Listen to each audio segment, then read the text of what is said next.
اب بھائیو یاد رکھیں کہ حج اور قربانی یہ تو ذوالحجہ میں کلائمیکس ہے عبادت کا، لیکن یہ ذوالحجہ کا پہلا پورا عشرہ 10 تاریخ تک، اور اس کے بعد بھی 3 دن اور ایام تشریق 11، 12 اور 13،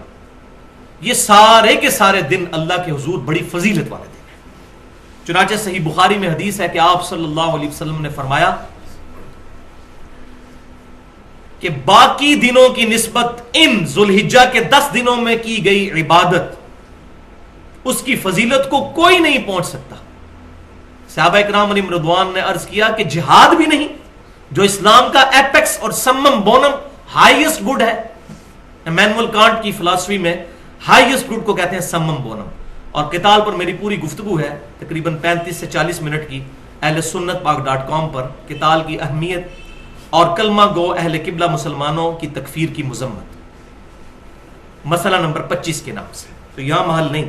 تو صحابہ نے پوچھا جہاد کرنے سے بھی افضل ہے اس میں نیک عبادت اور نیکی کے کام کرنا؟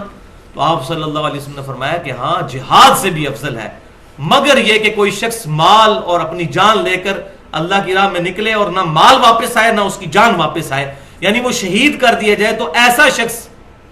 ان 10 دنوں میں عبادت کرنے والے سے آگے نکل سکتا ہے، ورنہ خالی جہاد میں شریک ہونے والا بھی اس سے عبادت میں آگے نہیں نکل سکتا۔ الحمدللہ یہ حدیث انٹرنیشنل نمبرنگ کے مطابق صحیح بخاری میں 969 نمبر ہے، اور اس پر امام بخاری رحمۃ اللہ علیہ نے باب باندھا ہے جس میں تعلیقاً کچھ روایتیں لے کر آئے ہیں، اور ان کی سند بھی مصنف ابن ابی شیبہ میں اور باقی کتابوں میں صحیح موجود ہے کہ ابن عمر رضی اللہ تعالیٰ عنہما اور سیدنا ابو ہریرہ رضی اللہ تعالیٰ عنہ ذوالحجہ کے ان 10 دنوں میں بازار کے اندر بھی تکبیرات پڑھا کرتے تھے، اللہ اکبر اللہ اکبر، لا الہ الا اللہ واللہ اکبر، اللہ اکبر وللہ الحمد۔ اور پھر امام بخاری لے کر آئے کہ امام محمد باقر رحمۃ اللہ علیہ جو سیدنا حسین رضی اللہ تعالیٰ عنہ کے پوتے ہیں، امام زین العابدین کے بیٹے، وہ نوافل نماز پڑھنے کے بعد بھی یہ تکبیرات پڑھا کرتے تھے۔ فرض کے بعد تو پڑھنی ہوتی ہیں، ایام تشریق میں وہ آگے آ بھی رہی ہے۔ تو یہ تکبیرات جو ہیں اللہ اکبر لا الہ الا اللہ واللہ اکبر، اللہ اکبر وللہ الحمد، ان تکبیرات پر اہل سنت اور اہل تشیع کا اجماع ہے کہ یہی تکبیرات ہیں، اور اس کی تائید میں مسند امام احمد میں بھی یہی سی صحیح بخاری والی حدیث ہے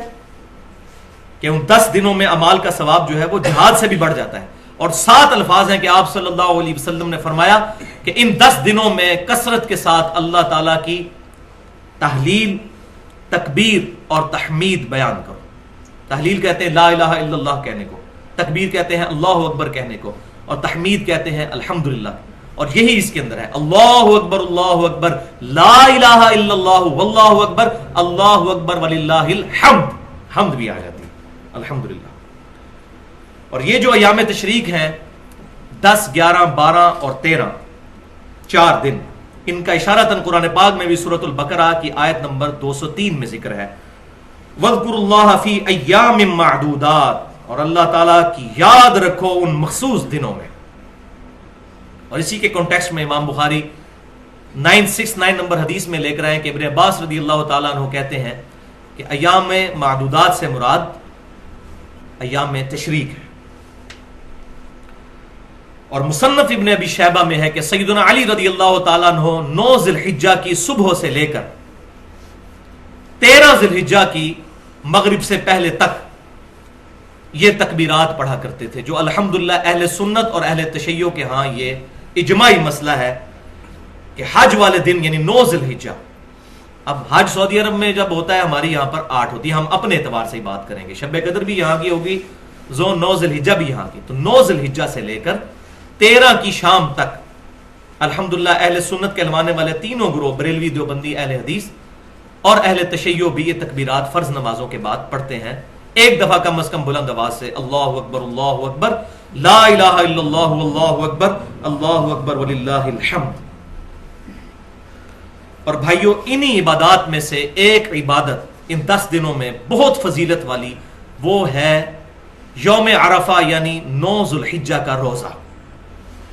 جو صحیح مسلم میں حدیث ہے کہ آپ صلی اللہ علیہ وسلم نے ارشاد فرمایا کہ میں اللہ سے امید کرتا ہوں کہ 9 ذی الحجہ کا روزہ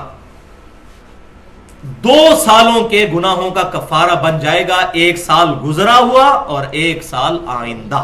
الحمدللہ 2 سالوں کے گناہ کا کفارہ 9 ذی الحجہ کا روزہ بن جائے گا. لیکن یہ گناہ ہوں گے صغیرہ. کبیرہ گناہ صرف توبہ سے ہی معاف ہوتے ہیں، اور اس پہ میں نے ٹیکنیکل گفتگو کی ہے اہل سنت پاک .com پر، تقریباً 50 منٹ کی گفتگو ہے مسئلہ نمبر 18 کے نام سے، گناہ کبیرہ اور توبہ کا بیان، جس میں نے دلائل دی ہیں صحیح بخاری اور صحیح مسلم سے کہ جب کبھی بھی گناہ معاف ہونے کی بات ہوتی ہے اس سے مراد چھوٹے گناہ ہے، کبیرہ گناہ صرف توبہ سے معاف ہوتا ہے.